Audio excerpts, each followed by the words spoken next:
Cool. So please get stuff into that.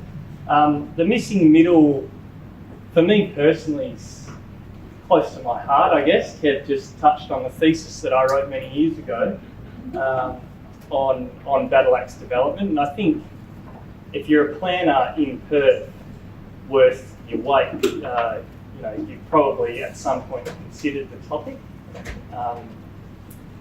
The interesting part about my research, I focused on the impact of battle axe development on the streetscape, but inadvertently what I found through the empirical data that I was collecting was a bit of a surprise for me. I mean, research is always loaded in some regard, you're looking for something. But what I found didn't support actually my hypothesis insofar as there's something psychological and there's a few sort of social issues that we need to sort of talk about as well.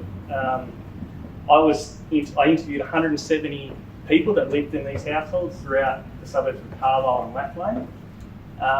And the ones that were in the middle, so if you can imagine quarter acre lots split into 3 houses, the ones that were in the middle basically were completely indifferent about a connection to the streetscape.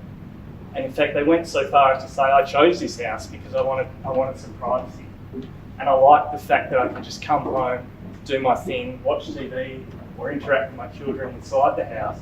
And when I want to go and socialise, we do that in cafes or we meet people in the park. So I don't know if that's a characterisation of where we're headed in the 21st century, but certainly a topic that I'm sure Julian will cover in more detail. That's just one of the issues that we face when we're talking about this particular topic. So we're graced to have Julian Bolleter from the Australian Urban Design Research Centre, a prolific author, it seems. What are you up to, 4 or 5 books? 6.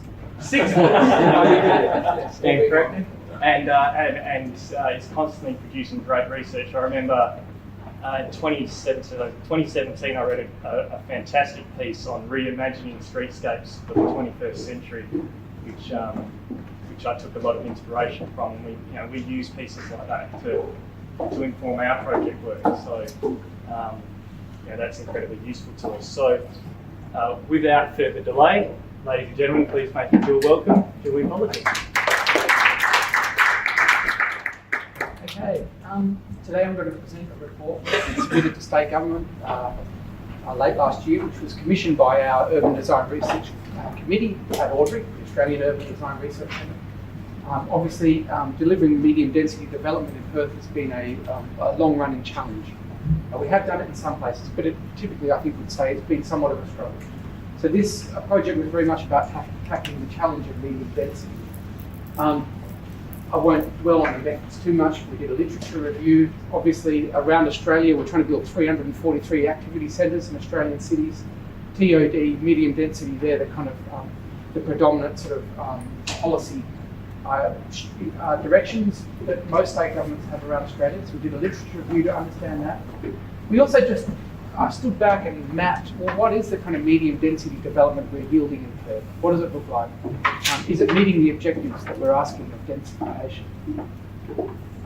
Then, because every city is its own beast, we did an interview process with people from the development industry, from design professions, and local and state government, to identify what they perceive to be the dominant barriers to medium density in Perth, and also what some mitigation strategies for those barriers could be.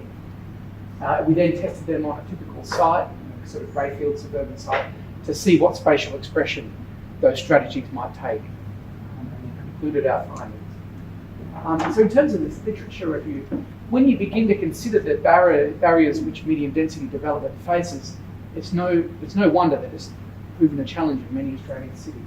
I should define medium density, or the missing middle, we define as being essentially from a density of about R40 up to your kind of R100 5-storey apartments. So from your manor house, townhouses, terraces, to these kind of low-rise apartment buildings. Medium density means different things to different people, but that's how we define it, particularly in relation to the missing middle. That is particularly where the middle is most missing, if you could say. In terms of community barriers, community resistance of particularly existing neighbourhoods is certainly one predominant barrier. The Grattan Institute estimate that around Australia, about 13% of people support infill development in their neighbourhood. It could be lower than that in some areas of Perth. So that's a formidable barrier for developers in particular to overcome.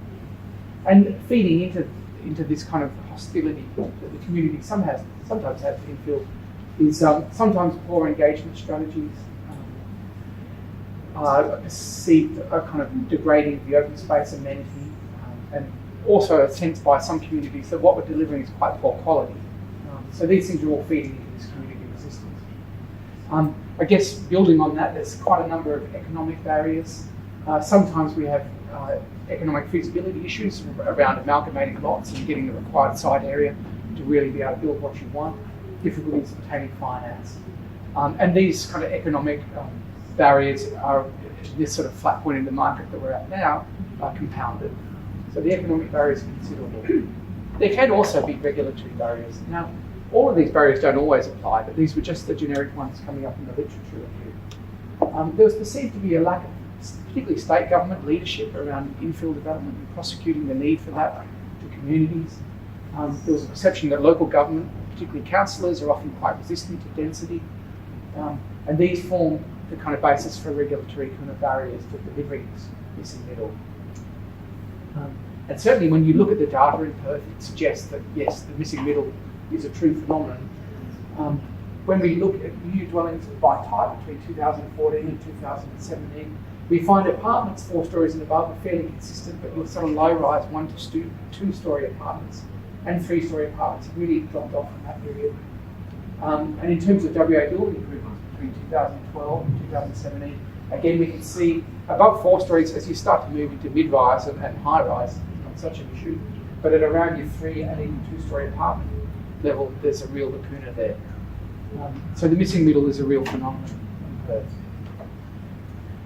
So to move into the kind of audit of what is the medium density we're delivering, you would all be familiar with this, and you in particular. That much of what we often call medium density is your sort of group dwellings, which have been developed, in a fairly indiscriminate manner across the middle wing suburbs. And it's successful in potentially tripling or even more the density of what would have been a suburban lot. But it tends to come at a fairly high cost in terms of private open space amenity. Obviously, the opportunities for mature tree planting is reduced considerably in these. They don't tend to be very adaptable dwellings either. And we find that much of the lot of the land cover is actually just hardscaping in relation to the driveway. And in many examples like this, the driveway, not even including carports, can be 30% of the lot. So it's not necessarily a very efficient typology. And we started to map this kind of development across the whole of the central sub-region, these inner and middle suburbs where the state government is trying to deliver most infill densification. So this is essentially showing in black here little specks, showing the development which has occurred since 2004 when we got Network City was released, which was to some degree our first real plan for urban consolidation. It had a 60% infill target and the aspirations towards transit-oriented development. But when we actually look at where infill has typically been yielded and compare it with the activity centres identified in later policy documents like Directions 2031, we find it's been really difficult to actually corral a lot of that development into activity centre sites, which reflects the challenges of activity centres, which we'll talk about here. It's not to say it hasn't happened, it has happened, but a lot of the development's been outside of that. When we look at the kind of development which has occurred and overlay a walkable catchment to public transit, in this case heavy rail, again we find the narrative, the ideology of transit-orientated development, while it has certainly convinced planners and most academics, it's proven a real challenge in delivery in terms of, again, corralling that development into those sites. Reflective, I think, of that fact is we find when we juxtapose this development which has occurred with car commuting patterns, we find that many of the suburbs, in particular, perhaps in the inner northern sort of corridor there, we've had a lot of infill, but still almost 70% of people are driving a car to work. So the dream that you move into infill and the car becomes superfluous and you get around by Uber and train, that's your this new hip lifestyle, doesn't seem to be being sort of borne out in these experiences. That's not to say it doesn't happen, But in many cases here, we're finding that infill and stubbornly high current commuting patterns coexist. According to the compensation hypothesis, as we densify a city, we seek out more access to nature. There is some controversy around this hypothesis, but if you believe it, this map would indicate that there's a problem in that a lot of the infill is occurring is nowhere near any regional open space, where we get the sort of purest expression of nature in the cities. The controversy around this is that some people say, well, when people move to an apartment, they do that because they don't really give a shit about green space. But conversely, often people move to an apartment and really miss the kind of private open space amenity and contact with nature which you get with the suburban living. So there's controversy, but I think you would argue that this kind of distribution of infill where it's not correlated with particularly region open space is potentially an issue. When we look at public open space, it's different. Public open space is much more correlated with where density is happening, but much of it is not being upgraded systematically to deal with that additional density.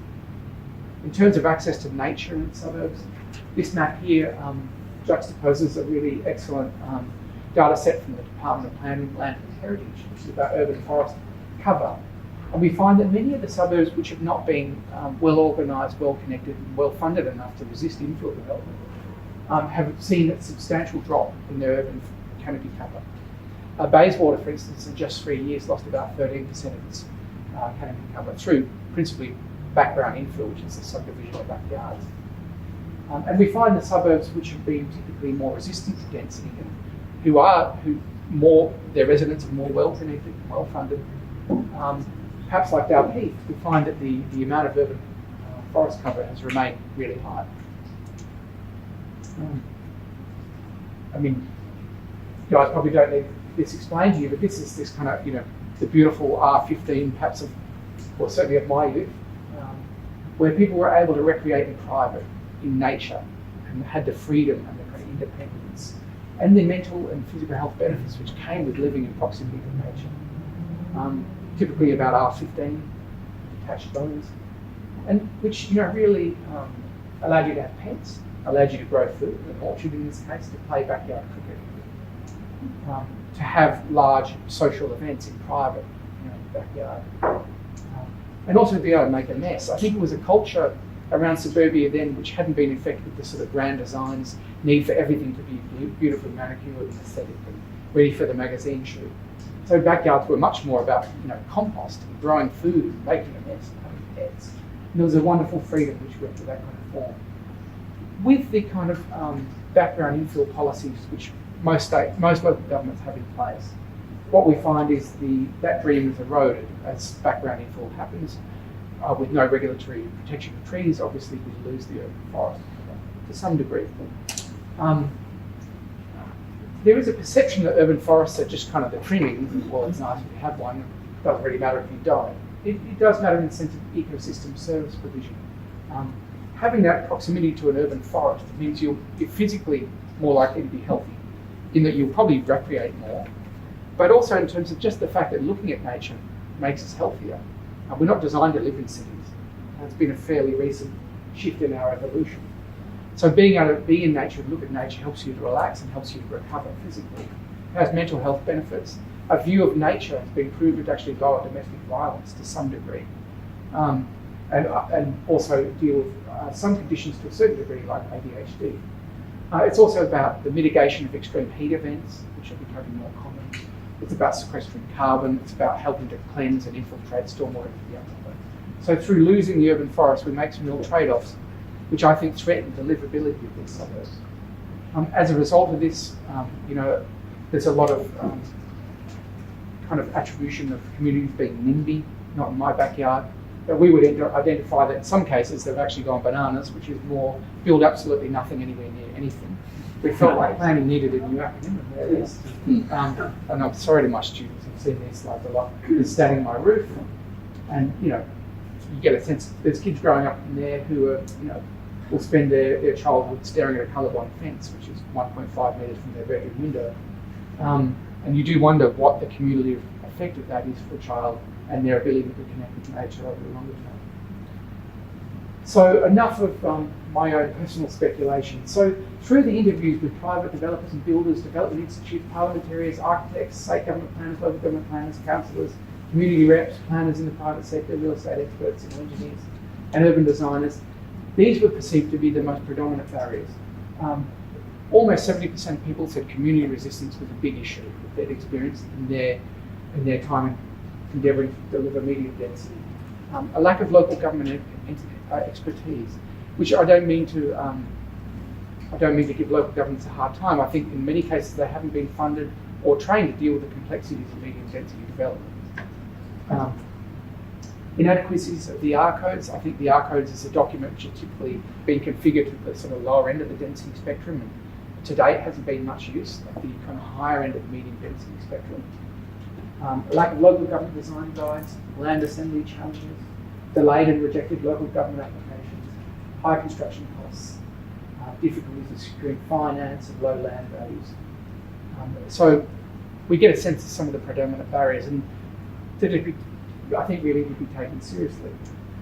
In terms of flipping this into a more positive mode, we asked surveys, people who were surveying, what they thought could be some kind of mitigating strategies for those barriers. What I'll do is I'll go through these in detail, so I won't talk too much to this slide, but certainly things like pilot projects were considered to be really important in shifting community sentiment, and also getting serious about actually designating minimum densities and actually really precluding a lot of what we're currently doing. So a lot of this report actually indicates that in a way it's not about what we're not doing that we should do, it's about actually stopping some of the things we are doing so we can corral the impetus around more strategic and more worthwhile outcomes. Okay, so the first one was deploy pilot projects to educate communities and test assumptions. There's two things in this. Okay, so the Bratton Institute's right. 30% of people around Australia support density in their neighbourhood.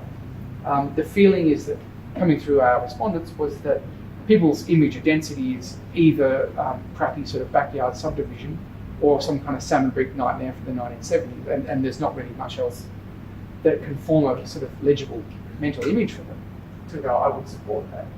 We have some good projects coming on board, like Whitegum Valley, and I think to a degree Coburn, but some of these projects are not well known by people who don't live in those parts of the city. So the need for a kind of pilot projects, which are actually more distributed through the urban form, and which can help to shift community sentiment by allowing people to actually touch and experience and see those dwellings and really experience them in a fuller sense, rather than just viewing a render.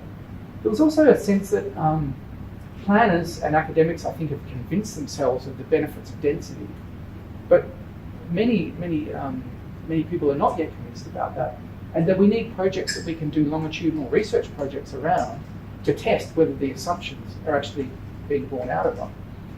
Is it lowering carbon footprints? Is it leading to more public transport usage? Being two such things that could be tested. So we need to actually, with these pilot projects, actually run research projects which can actually give us the data by which we can engage communities with real science and help to shift the debate out of an emotional kind of arena, which it often is now. Often it's quite hysterical now, and I think it occurs more on an ideological ground as opposed to one which is based in data. So this would produce data.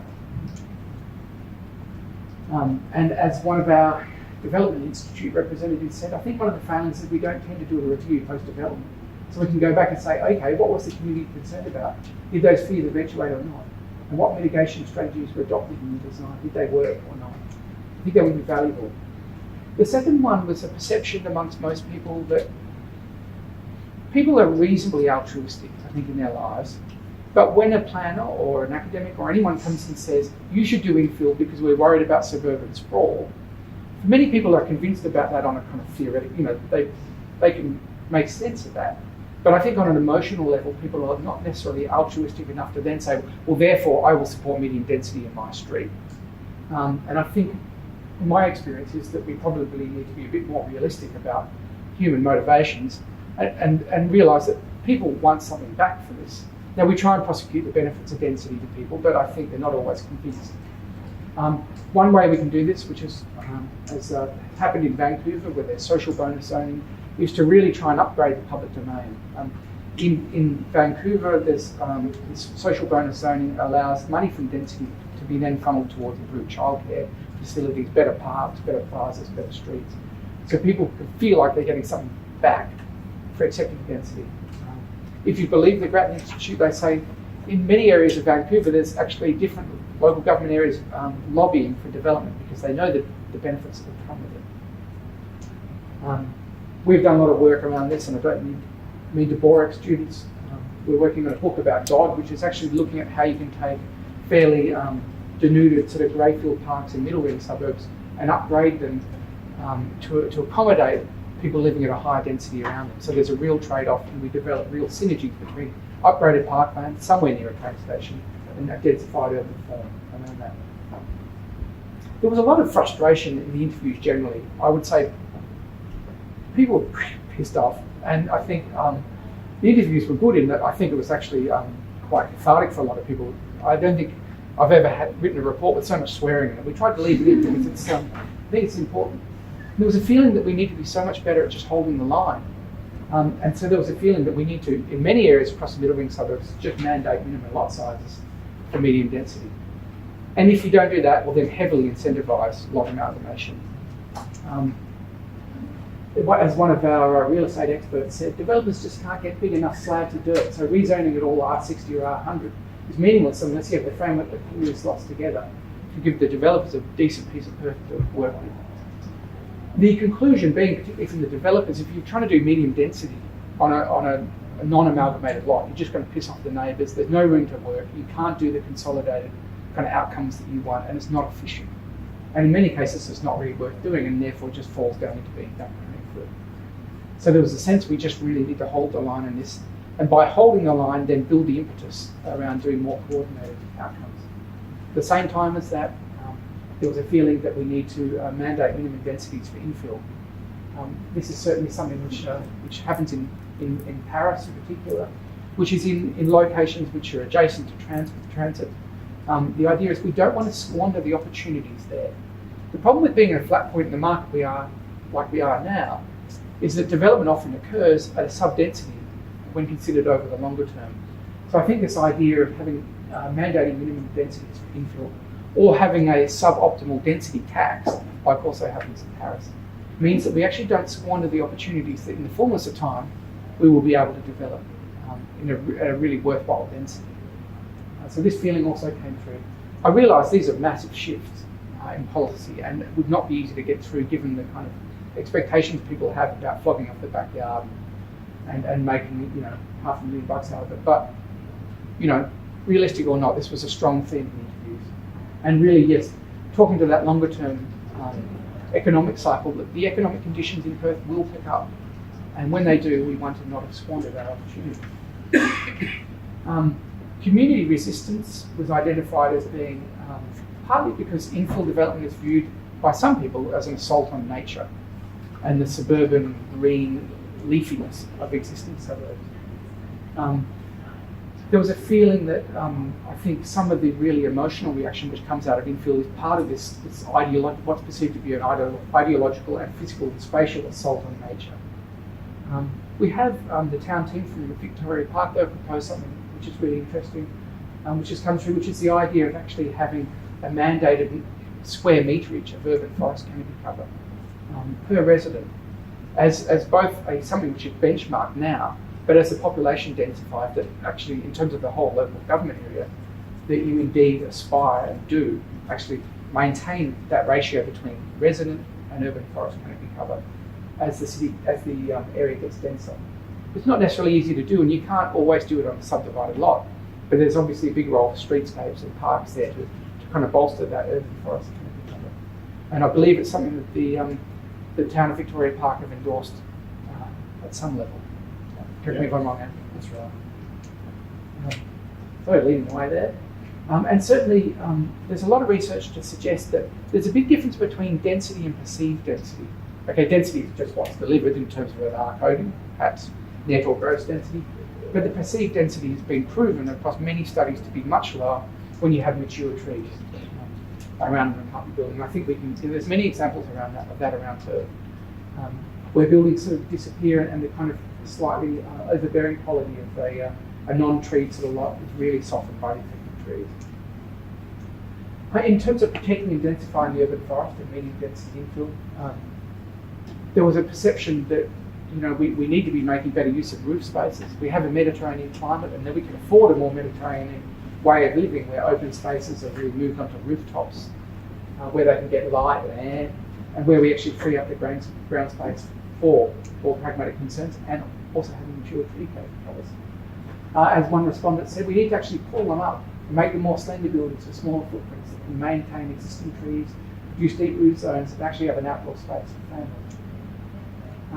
In terms of this protecting and densifying the urban forest and medium density infill, we've done some work around modular courtyard dwellings, and also some work around using street and road verges more efficiently, so that we're not losing 30% of a kind of backyard lot in subdivision to car parking, and that we actually try and use the street more efficiently.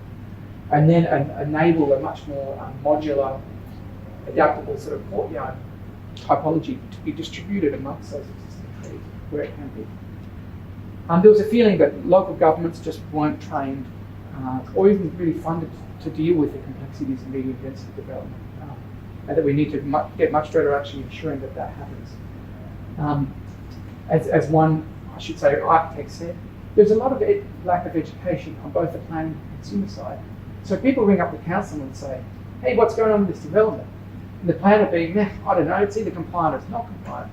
I don't know whether it's good or bad, it's just compliant or not compliant, which is, we don't tend to have council architects. We don't tend to have a lot of design expertise. Now this varies across different local government areas, so I don't mean to be too hard on anyone in particular. But I think they could benefit from someone in there so that when the phone rings, you get an architect on the phone who can really tell you what the building designer is trying to achieve with that particular building. Without that, you have this situation. It was felt that certainly some developers that we spoke to talked about successes that had taken councillors to medium density projects in Adelaide, like the Lightspheres project, and actually walking them through and helping to dispel those fears about medium density. There was a feeling, we're almost there by the way, there was a feeling we need to be more consistent around medium density policy. Well, Design WA's under that, we're going to get a medium density guide soon. So that's good to see. The complexities of navigating different local government policies around medium density, the developers really felt was not helping, and that you needed an apples for apples sort of comparison. As I said, developers in the property council aren't going to sign up for medium density unless there's more consistency across the board. We need to get better with engagement, and this is something my colleague Anthony Duckworth-Smith has been working on, which is co-design models, where rather than going in with planning documents or renders or anything like that, you go in with a completely flexible model. And the amazing thing about these models, which are magnetic, so you can lift up different chunks, you can plan infill differently in a suburban context, is it turns people into little kids with a train set, and it's very good for engaging people. And helping to break down some of those barriers. So that work is really taking off and finding expression across Perth. As an urban designer said to us, I think there's a massive failure of government at the moment. Because you talk to most members of the community, particularly older generations, they just don't get the benefits of density. We need to sell it much better through really aggressive marketing, TV, newspaper, commercials. So, you might remember those billboards you saw a few years ago, see the bigger picture. It was about Elizabeth Keane, different big project. Infill has never really had that kind of promotion, and I think it needs it. I think while we might feel that the kind of the benefits of density have been prosecuted and are well understood, our experience is that's not necessarily the case. And the state government could show more leadership in that respect, and certainly in the local government area, these kind of initiatives are really helpful around co-design. There was a feeling that we need to look at how we're actually building these dwellings. In the Lightsview development, the developer was finding that with timber-framed, three-storey, low-rise apartments, they were finding a cost saving of almost 30% going to timber frame over conventional masonry construction, as well as obviously reducing the embodied energy of the development. We have a minor challenge at Perth. We have too many bricks, too many bricklayers, so there's a kind of real path dependency around that building model. But I think to try and build up our capabilities in timber and to build up that expertise is something that will be beneficial over the longer term. And that we also need to work with more adaptable medium density building types. This is something Monash Uni has been working on, which is the idea I talked about before, where the issue when you're at a flat point in the economic cycle like we are at the moment is you develop at a sub-density. There are strategies by working in modular, adaptable, lightweight building types where you can densify over time.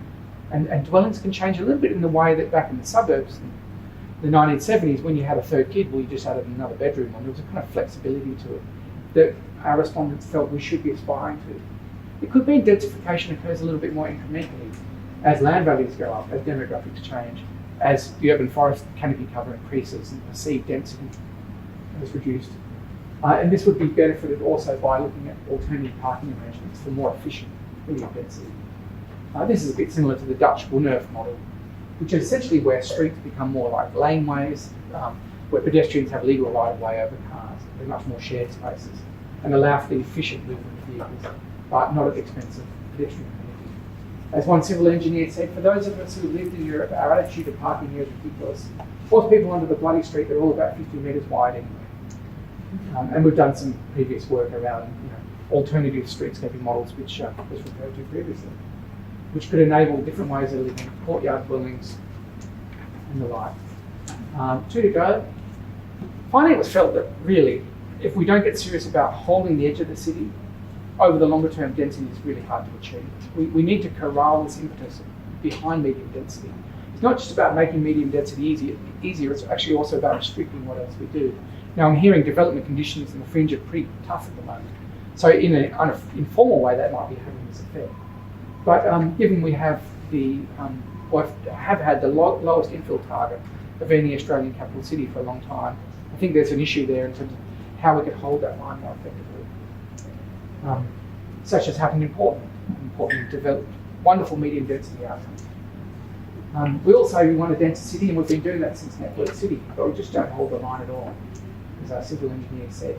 The other thing was there was just a feeling that there was just too many activity centres.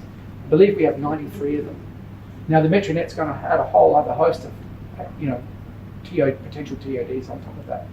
It's not to say that's not a great aspiration, sure, but I guess reflective of the economic point in the economic cycle we're in, our respondents were saying you really need to strategise and go, these are the important ones, and we'll really fund them. We'll pre-fund the infrastructure. We'll build some pilot projects. We'll really get in there and really engage the community, and we'll have some wins. And then once we've got some wins, then we move on to the next year and the next year. There was a perception that there's not a clear enough hierarchy around where the focus should be. And as a result, state government money around helping those TODs happen is pretty thinly spread. It's one thing to draw it's one thing to draw a line on a plan and say activity centre, but it's another to be able to really get the impetus behind it that's needed. So we need to limit the centres and effectively do it properly. I realise I'm going on a bit, so I'll just skip through this very quickly. We then wanted to test these kind of mitigation strategies out spatially, just to get a sense of what sort of new dream of urban dream does this potentially be.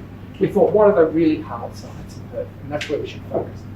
So we looked at sites on the edge of activity centres, perhaps like Morley in this case, and I believe Cannington here, where we have fairly high activity centre zonings just bleeding out into the suburbs, where you're dealing with the complexities of fragmented land ownership. We didn't really look inside activity centre boundaries. I mean, working with shopping centre owners, I think is a specific challenge. It's less generalisable. And so we didn't focus so much on that. We focused on the orange areas, where you might have a density of R100, but you've got it drawn over suburban fabric. Whitford City Centre, Maylands Activity Centre. We looked at some different building types which evoke this kind of idea of modular adaptability, characterised by a lightweight timber frame, which actually can be infilled and then opened and be added to. Terrace rooftop dwellings that are living, and courtyards which wrap around the children. And we took those typical sites on the edge of a activity centre like Morley, R15, lots 700 square metres, perhaps a bit more, fairly denuded streetscapes, and also fairly barren parks.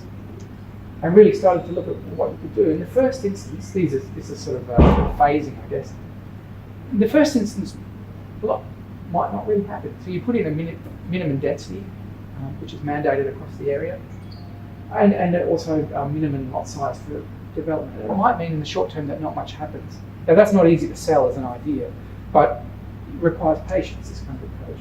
But over the longer term, as developers are able to amalgamate lots, as land values get high enough that you can actually build at a density you want, then you can start yielding more consolidated outcomes in timber, which are modular, which are adaptable, which have room for deep soil zones, in which you propagate an urban forest. So as you densify the urban form, you densify the urban forest. Open spaces like here down in the base are also upgraded as an incentive to local residents who otherwise wouldn't support density. You go, well, okay, if I get a good community garden and a wetland and some really beautiful trees, I might think about it. And over time, you know, this sort of density through a lot of amalgamation can start to open up pedestrian connections between streets. Could see the upgrading of streets to become much more like one-earths, and to see the urban forest propagated, public open space improve. Over time, the density increases, the number of lots developed increases. And the mature tree canopy also increases. So the density is going up, but the perceived density is not actually going up because the mature trees are helping to pull that down. And so on and so forth. Much more efficient car parking occurring in the streets, getting cars up private lots, and at a more detailed scale.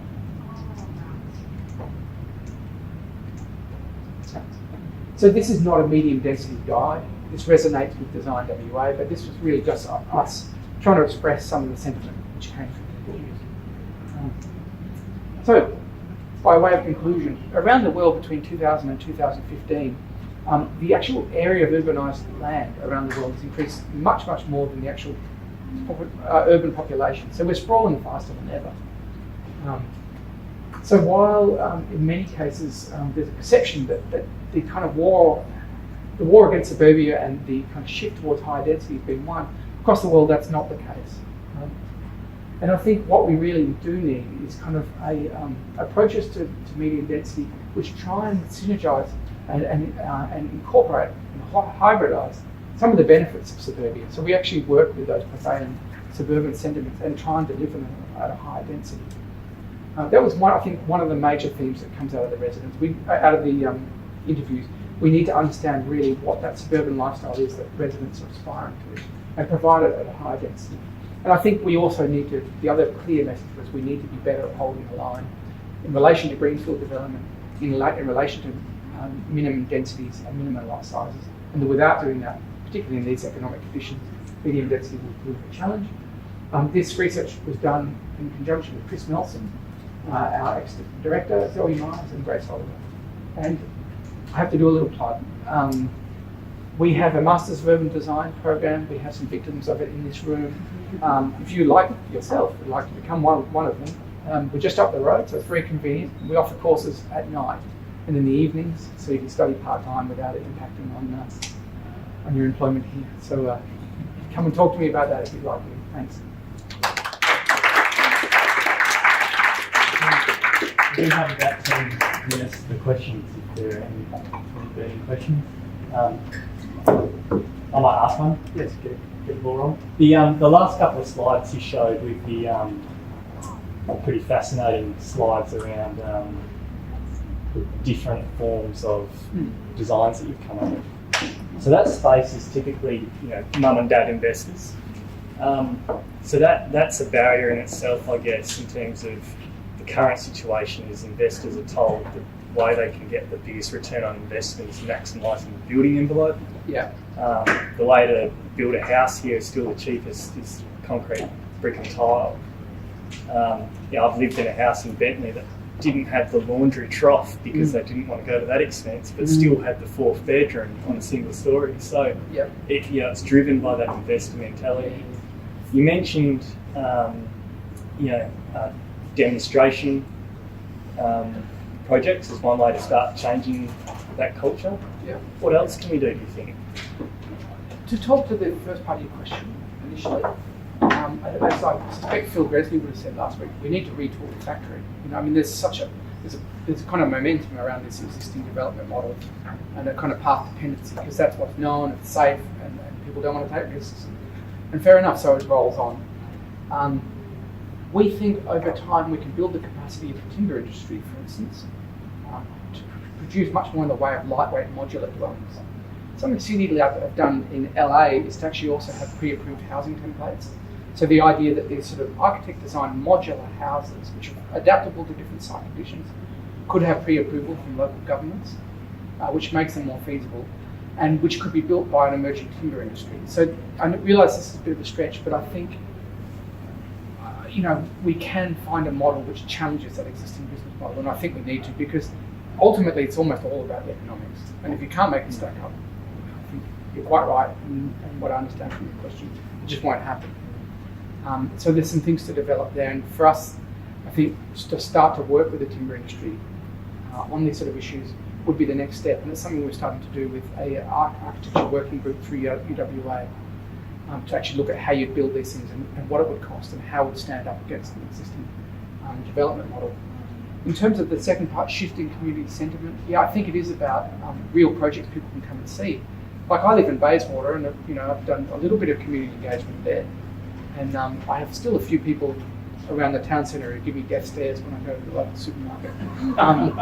And I think the problem with them is I couldn't, like in terms of Bayswater, it was very difficult to think of a really exemplar medium density project, which I could say, you really should look at this project and then consider your response, in relation to that.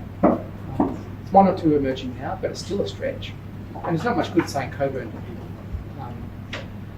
So I think, those kind of locally relevant pilot projects is important. I think data, which can prosecute the case for infill on a less emotional level, and just really shifting the image of density away from the salmon brick nightmares of the 1970s, which I know growing up in Perth, if you lived in one of them, was typically a sign something fairly catastrophic had gone wrong in your life. And I think that perception lingers in some places. You guys are on the coalface of this, so perhaps you have a clearer sense of it than I do, isolated in my ivory tower. With the engagement that you had with all the various parties, and there's a lot of quotes in there, and local government copped a hammering, probably deservedly so, in some circumstances. Did you speak with local government planners and councils and got their feedback? What was their sentiment in regards to, I guess, approaching medium density development, and I guess that lack of design knowledge that they had? Okay. The local government councillor said to me, if the community doesn't support X, I won't support X. It's like, I'm quoting a particular councillor, I am a representation of people's beliefs and their will. And I will not support something they don't support. So a lot of the councillors I talked to were quite passive in that. And, I understand the reasons for that. I guess, is that the vocal minority guiding them, or is it as well? I think it can be. Yeah. Certainly some of the councillors were quite on board with a sort of, minimum density allocation. I think in terms of the officer level staff, I think there was a lot of frustration, and they, I think, felt quite attacked too, even by some of the questions. Which is, there's people who are trying to do their best, but in many cases they just haven't been trained to deal with the third dimension, which is a lot of planning education, I think, I could be wrong, still continues in a kind of 2D flatland sort of zoning kind of mode. And it just doesn't help that much when you get to the third dimension of a complex medium density project. So I think the state government has a role there to be more proactive in providing that kind of training. And hopefully with the rollout of Design WA that improves. And I think, Design WA is a document which is certainly a very good education in medium density for local government staff. On the flip side, there's a danger as well. Bushfire is one of them where people can get accreditation now to be a fire assessor. Yeah, right. They can do a 6-week course, and then they'll have argument against someone that's been involved with bushfires for 40 years. So yeah, sure. You don't want to give them too much rope. So that's why hopefully design review panels will assist in regards to that. But when it gets down to the design review panels aren't going to look at small infill type development. That's we have had some comments around making design review committees and that more publicly accessible, so people can really get in there and hear the debate that's going on around the table and having things more clearly minuted. So some of those conversations that might otherwise be hidden are had more out in the open. That's certainly the experience from Kay, the Centre for Architecture and Built Environment in the UK. That to open up those forums was a positive thing. Yes. I really like the commentary that you made about linking the social benefits of density directly to bonuses. You had an example, which I think you said was from Canada, that they actually demonstrate that by this infill development is providing maybe a subsidy to childcare and parks and doing those sort of works. Because it is really quite frustrating, having worked in a small council, that still want the local library, they still want all the parks to be maintained, they still want all the benefits of a large population would have, with Yeah. half the amount of people actually using those facilities. And working in those councils, I mean, most of them are barely meeting, barely managing them and maintaining these facilities. Can't see building any new facilities. Yeah. All these sort of problems, which they are. They're not increasing the rates to actually do anything because they don't see the benefit of increasing that level of service. So it's quite frustrating that a council like the Netherlands has these facilities which are sitting there half used when local governments aren't really seeing this as sort of an economic benefit and seeing and not running their local government council like a business would, and actually seeing the financial benefits of these densities, and also seeing the financial benefits behind having increased rates and increased commercial properties also in their councils. That's interesting. I think the connection between density and increased council rates and taxes and public domain upgrades, for instance, is not well prosecuted. I think part of the problem is residents, to my way of thinking, perceive it as you build the density, but then all the money will just go into such a big pot, and we'll never see any, evidence of it being spent in the public domain or in terms of social infrastructure. So I think in many cases we need to overcome that lack of trust and find a kind of financial mechanisms so that money is quarantined and people feel confident that it will be directed towards what it said it would be directed to. I mean, ideally you would actually almost in a preemptive way do the upgrades first, then the density, but I realise that has its own challenges. Yes. Sorry, quick one. I really liked the graphics that you had at the end there that showed your, blue sky idea of how medium density might progress. But I was just wondering whether that assumes sort of like an overarching vision, like it sort of imagines that everything will happen in relationship to each other. There'll be an understanding between all those different land parcels that this is the final vision, and I sort of feel like that might be what's lacking at the moment. Do you think that needs to come sort of from the state government and then trickle down into the local government so that the ultimate vision of, as you were saying, like the improved canopy and the typology of the modular building, do we need someone like the state government to be the spearhead to help achieve that overarching vision? Yeah, I really think we do. I mean, if you look at where we've delivered substantial medium density outcomes, which are something you'd aspire to, and I'm thinking of Whitegum Valley, I'm thinking perhaps Coburn, perhaps some of the stuff around Shoreline and Coburn Coast, almost all of it's been either land court land in fact all of those were land court land. So having state government ownership of land and the impetus to do something, I think has made a real difference in those cases. So some of our more controversial respondents basically said, if a local government can't get it together to sort out the town centre, then the state government should just come in and that land should be excised and given to the MRA or an equivalent organisation to get on with it, Certainly that Neighbourhood Development Commission model, which comes out of Docklands in Melbourne, has been pretty successful in Perth, delivering the North British Link, delivering Elizabeth Quay. They have been all neighbourhood development kind of models which have had the state government sort of spearheading things. So in terms of the overall vision, I think there's a bigger role for state government, but I think realistically, they're only going to be able to do so much of it.